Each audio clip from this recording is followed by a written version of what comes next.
Good morning, dear students. How are you all? So, welcome back in our English class. Today, we will discuss about the poem Crying of Unit 4 from your NCERT Marigold book. So, in this poem, the poet wants to say that we must always be happy in any situation. Bad things happen to all, but it doesn't mean that we always crying. Life is very precious, so in all circumstances we must be happy. So students, the poem is written in very simple way.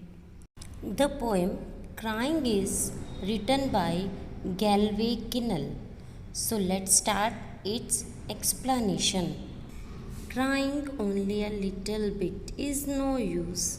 You must cry until your pillow is soaked. Then you can jump in the shower and splash, splash, splash. The poet wants to say that crying only a little bit is no use. थोड़ा बहुत रोने से a little bit means थोड़ा बहुत रोने से कोई फ़ायदा नहीं. You must cry until your pillow is soaked. Soaked means गीला हो जाना. और तुम्हें तब तक रोना चाहिए जब तक कि तुम्हारा पिल्लो गीला न हो जाए. Then you can jump in the shower and splash, splash, splash.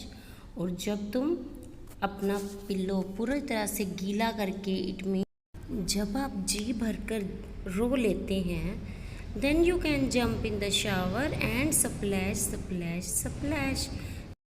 तो आप शावर के नीचे जाएं और जैसे शावर क्या होता है, जैसे पानी वहाँ ऊपर से झरने की तरह बहता है ना, उसमें खुलकर एंजॉय कर सकते हैं.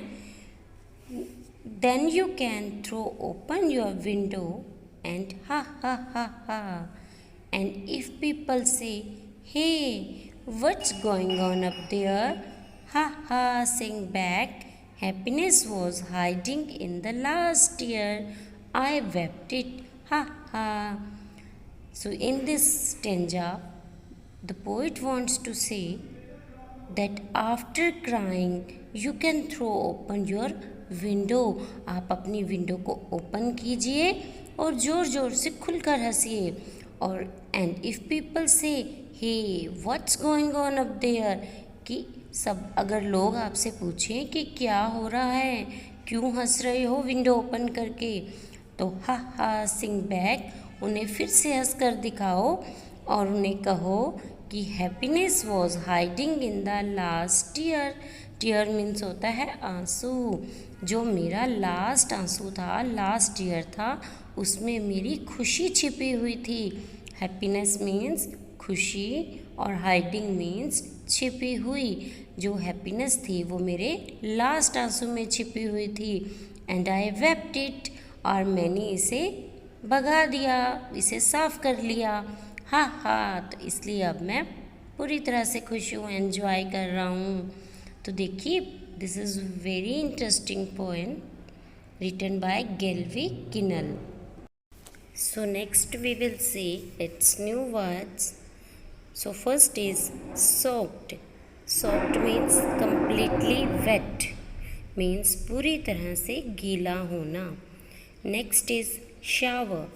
Shower means bath in which water is separate from above. Shower means क्या होता है, जहाँ पानी झरने की तरह बहता है, तो मीन्स झरने की तरह पानी बहना. Third is wept. Wept means shed tears या क्राइड मीन्स रोया या रोई. So these are its word meaning.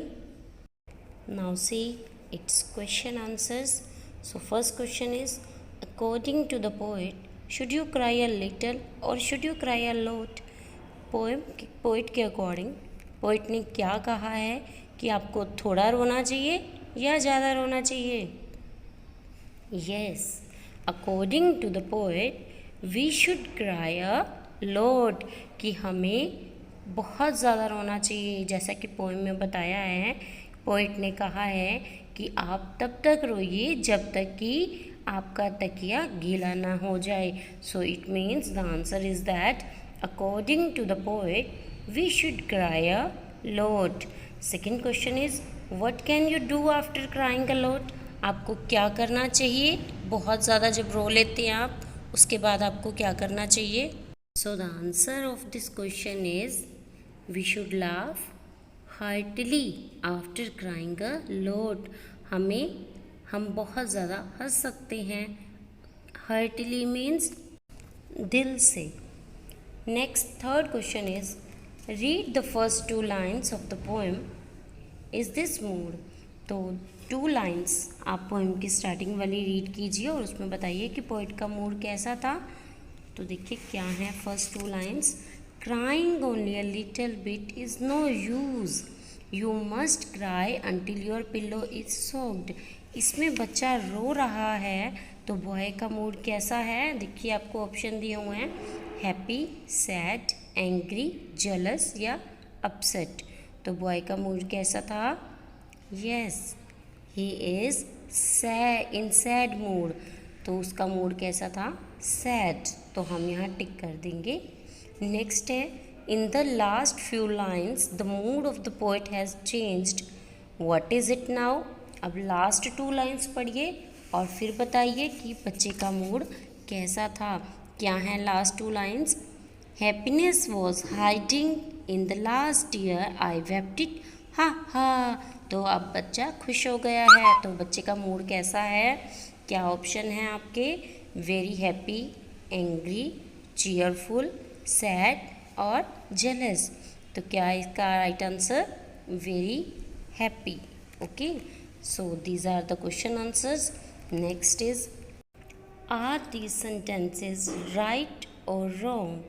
First is, the poet says you must not cry much. poet ने ये कहा है कि आपको ज़्यादा नहीं रोना चाहिए. So no, the poet says we should cry a lot. So this is wrong. Next is, the poet says that you should cry till your pillow is soaked. Yes, poet ने हमें यही कहा है ना कि आप तब तक रोइए जब तक कि आपका पिलो गीला नहीं हो जाए. मतलब अपना जितना रोना है आप उतना रो लीजिए और इसके बाद खूब दिल से हंसिए. Third is, the poet says that after crying you should open the window and laugh so that people will say that you are happy. कि लोग तुम्हें देखें कि आप बहुत खुश हो. Yes, this is right. Fourth is, the poet says that you should open the window and show people that you are crying. क्या पोइट ने ऐसा कहा है कि आप अपनी विंडो ओपन करें और बहुत ज़्यादा लोगों को दिखाएं सबको कि हम रो रहे हैं. तो no, that is wrong. So next देखिए page number 61. The word happiness ends in ness and comes from the word happy. Right these word that end in the same way. तो आपको क्या करना है? नेस के साथ आपको वर्ड्स लगाने हैं और बताना है कि वो वर्ड्स किससे स्टार्ट हुआ है. तो डार्क प्लस नेस, डार्कनेस, और ये वर्ड किससे स्टार्ट हुआ है? डार्क से. Next is kindness. तो काइंडनेस ये किससे आया है? काइंड से. नेक्स्ट इज वीकनेस, और वीकनेस किससे आया है? वीक से. Our last exercise is page number 62. Let's write, fill in the blanks with the exact feeling word. The tourists were dashed to see the beautiful Taj Mahal. There are 3 options. First is amazed, shocked, and third is worried. So the answer is, the tourists were amazed. Amazed means बहुत ज़्यादा हैरान हो जाना. Next is, the lights went out suddenly. I was alone and dash. Your options are worried, shocked and frightened. So the answer is frightened. कि light चली गई थी और मैं अगर भी अकेला था तो मैं डर गया. Third is, he has been ill for a long time and his parents were dash. Your options are unhappy, worried और angry. तो अगर कोई बच्चा बहुत टाइम से बीमार है तो उसके पेरेंट्स क्या हो जाएंगे उसके लिए? वरीड मीन्स चिंतित. तो answer is worried. Fourth is, the shopkeeper was dash when he सा his safe wide open with all his money missing. तो अगर किसी को ये पता चले कि हमारी मनी मिसिंग हो गई है तो वो क्या हो जाएगा? शॉक्ड। तो आंसर इज शॉक्ड।